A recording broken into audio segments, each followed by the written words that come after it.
Assalamualaikum warahmatullahi wabarakatuh. Sebelumnya izin memperkenalkan diri, nama saya Ganiel C. Fazila dengan NPM 2111021068.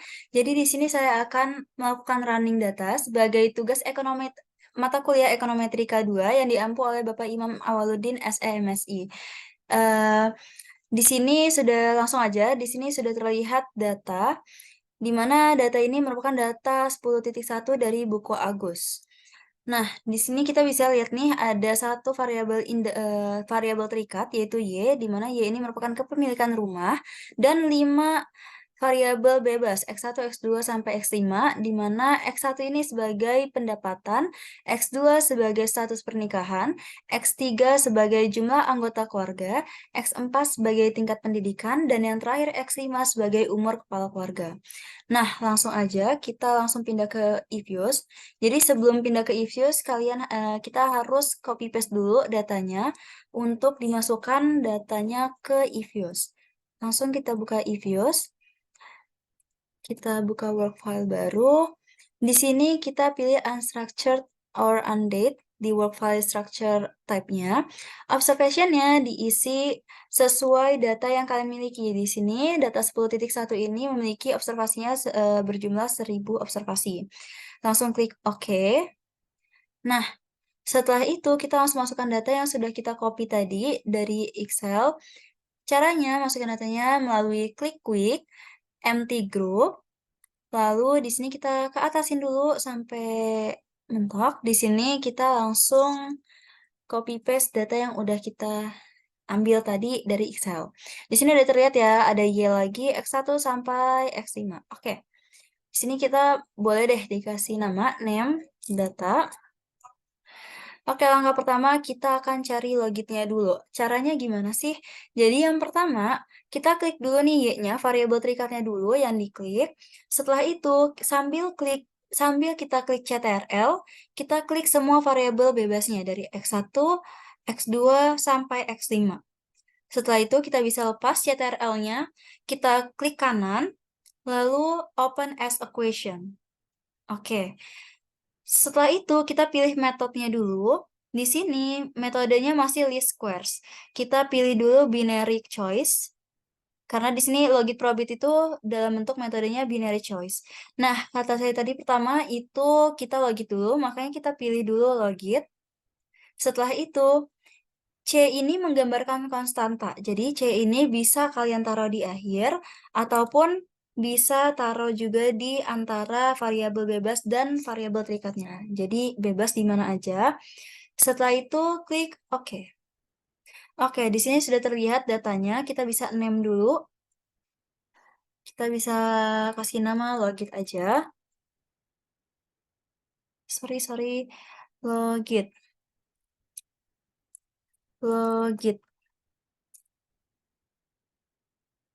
Oke. Setelah itu, kita tidak bisa langsung menginterpretasikan koefisien ini. Jadi kita sudah melihat nih hasil datanya setelah dilogitkan, di mana koefisiennya yang konstanta mendapatkan min 4,88, X1 sebesar 0,008, X2 sebesar 1,078, dan seterusnya. Jadi caranya agar bisa diinterpretasikan, kita harus mengantilogkan dulu koefisien masing-masing variabel ini. Langsung aja di sini kita copy paste dulu biar kita hitungnya melalui Excel. Oke, di sini saya sudah mengcopy paste hasil regresi logit tadi. Di sini juga sudah ada keterangan kembali mengenai variabel-variabel tadi, di mana Y merupakan kepemilikan rumah, X1 pendapatan, X2 status pernikahan, X3 jumlah anggota keluarga, X4 tingkat pendidikan, dan yang terakhir umur kepala keluarga. Oke, gimana sih caranya di Excel untuk mencari antilognya? Kita bisa sampingan aja deh, konstanta ini tidak diinterpretasikan. Jadi kita langsung ke variabel bebasnya. Caranya sama dengan klik IXP, kita klik karena kita yang pertama mau mengantilogkan X1-nya, maka kita klik koefisien X1. Lalu enter. Inilah hasil antilog dari koefisien variabel X1 yaitu sebesar 1,008. Langsung lanjut aja kita antilogkan dulu semuanya.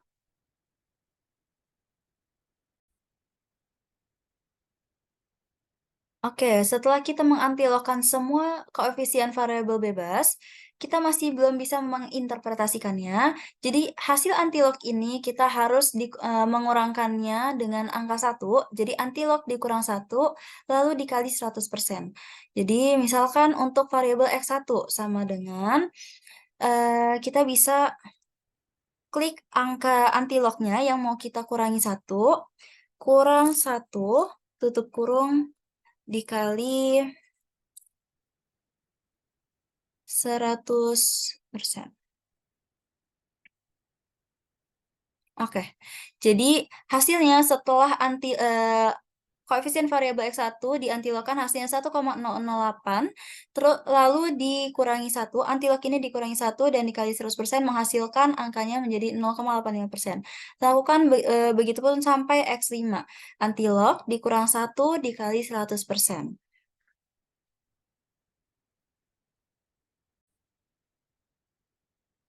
Oke, setelah kita cari semuanya, antilog ini dikurangi 1 dan dikali 100%, kita ketemu hasil ini, dalam bentuk hasil akhirnya persentase. Lalu, setelah kita mencarinya, kita baru bisa menginterpretasikannya. Gimana cara interpretasinya? Jadi, kita bisa melihat dari variabel pertama, X1-nya, ketika pendapatan naik sebesar $1.000, maka probabilitas untuk seseorang untuk memiliki rumah itu sebesar 0,85%. Lalu kita bisa lihat X2-nya. Ketika status pernikahannya itu sudah menikah, kita pilih dulu yang menikah, maka probabilitas seseorang untuk memiliki rumah itu sebesar 194,11%. Lalu, ketika jumlah anggota keluarga bertambah 1 orang, maka probabilitas seseorang untuk memiliki rumah itu sebesar 4,71%. Dan yang terakhir, ketika tingkat pendidikan ataupun umur kepala keluarga bertambah 1 tahun, maka probabilitas seseorang untuk memiliki rumah ketika tingkat pendidikannya bertambah 1 tahun akan sebesar 13,98%. Dan ketika umur kepala keluarganya bertambah 1 tahun, akan sebesar probabilitasnya 5,70%. Oke, setelah kita menyelesaikan logit tadi, kita lanjut lagi ke probit. Gimana caranya mengestimasi probit? Masih sama seperti tadi, kita klik variabel terikatnya Y, lalu tekan CTRL sambil klik masing-masing variabel bebas ini dari 1 sampai 5. Lalu kita klik kanan, open as equation. Oke, sama seperti tadi juga metodenya pilih binary choice. Kalau tadi kita pilih logit, sekarang kita pilih probit, udah sesuai ya. Lalu kita biar sama kayak tadi bentuknya C-nya kita letakkan di antara variabel terikat dan variabel bebasnya. Oke, klik oke. Oke, ini dia hasil estimasi probit. Kita name dulu, kasih nama dulu biar hasil estimasinya tidak hilang. Probit.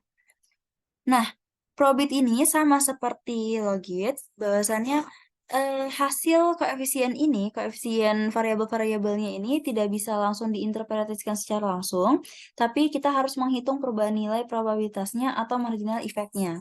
Gimana sih caranya? Jadi, kayak tadi aja, kita copy paste ke Excel. Nah, ini kebetulan udah saya copy paste di sini dari EViews ke Excel. Jadi ini udah sesuai dengan hasil probit tadi, estimasi probit, di mana koefisien konstantanya sebesar min 2,8, X1-nya sebesar 0,004, X2-nya sebesar 0,66, X3 0,037, X4 sebesar 0,008, dan yang terakhir sebesar 0,03.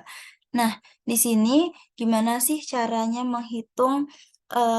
caranya kita menginterpretasikannya. Jadi caranya dengan kita memisalkan lah. Jadi kita mensubstitusi, dimisalkan pendapatannya berapa, status pernikahannya apa, jumlah anggota keluarga berapa dari data ini. Jadi, wait, dari data yang kita punya. Jadi misalkan kita ambil data di mana pendapatannya sebesar $50.000 dan $60.000. Jadi nanti kita akan membandingkan ketika ada dua data yang salah satunya berbeda gitu. Di sini pendapatannya beda ya dari $50.000 dan $60.000. Status pernikahannya sama-sama menikah, satu karena di sini satu, di sini keterangan satu itu menikah, sudah menikah. Jumlah anggota keluarga sebanyak 4 orang, ini juga sama. Tingkat pendidikannya 18 tahun, umur kepala keluarganya 50 tahun. Jadi di sini kita lihat perbedaan ketika, pendapatan $50.000 dan $60.000 dan variabel lainnya ceteris paribus. Oke, gimana sih cara menghitungnya? Jadi kita bisa lihat bentuk umumnya, bentuk umum probabilitasnya di mana beta 1 ini merupakan konstanta. Konstanta itu berarti C ya, -2,80618 bisa dilihat nih udah di-input, -2,80618 ditambah beta 2 dikali XI. Jadi maksudnya beta 2 ini koefisien X1-nya berarti 0,003995 dikali XI. XI itu kan X1 nih ya, yang pertama kan kita ambil koefisien X1, berarti kita ganti X1-nya dengan 50 dulu nih, langkah pertamanya. X1 kan diketahui 50, makanya XI atau X1 diganti 50. Koefisiennya ambil dari X1, XI-nya diganti 50. Begitupun seterusnya, karena variabel yang nggak cuma satu, ada 5, kita lanjutin ditambah koefisien X2 dikali X2 ini, berarti dikali 1, seperti ini ya hasilnya, 0,66 dikali 1, ditambah X3 ini, koefisien X3 dikali 4, sampai seterusnya. Sehingga ketemulah total hasil perkalian ini ketika pendapatannya $50.000, status pendidikannya sudah menikah, jumlah anggota keluarga 4 orang, tingkat pendidikan 18 tahun, dan umur kepala keluarga 50 tahun. Ketemulah hasilnya sebesar setelah dikalikan dengan XI-nya, sebesar 1,148846. Nah, gimana sih cara menghitung hasil dari ini, probabilitas dari 1,14 ini, atau kita bulatkanlah 1,15. Dengan cara kita bisa melihat tabel distribusi normal atau tabel Z. Ketika kita melihat dari tabel Z ini, hasil dari 1,15 ini di tabel Z adalah sebesar 0,3749, yang artinya ketika pendapatan seseorang sebesar $50.000, status pernikahannya sudah menikah, memiliki 4 anggota keluarga, tingkat pendidikannya 18 tahun, dan umur kepala keluarga 50 tahun, memiliki probabilitas untuk memiliki rumah sebesar 0,3749. Nah, gimana sih kalau misalkan kita bedain deh datanya? Kalau misalkan pendapatannya kita ganti menjadi $60.000 nih, kita ganti aja nih di sini, yang variabel X1-nya yang 0,003995 ini dikali sama 60, yang tadinya dikali 50 dikali 60. Sisanya kita samain seperti yang sebelumnya tadi. Maka didapatlah hasilnya 1,18841, atau kita bisa membulatkannya menjadi 1,19. Nah, seperti tadi kita melihat dari tabel distribusi normal yang akhirnya akan menghasilkan sebesar 0,3830, yang artinya ketika pendapatan seseorang meningkat berubah menjadi $60.000 dengan variabel lainnya ceteris paribus, yaitu dia sudah menikah, memiliki anggota keluarganya sejumlah 4 orang, tingkat pendidikannya 18 tahun, dan umur kepala keluarganya 50 tahun, maka ia akan memiliki probabilitas untuk memiliki rumah sebesar 0,3830.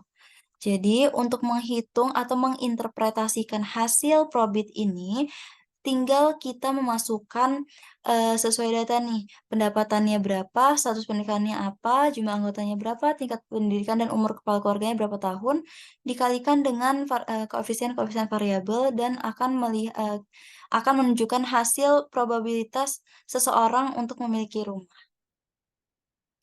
Oke, sekian penjelasan saya mengenai logit dan probit. Terima kasih. Wassalamualaikum warahmatullahi wabarakatuh.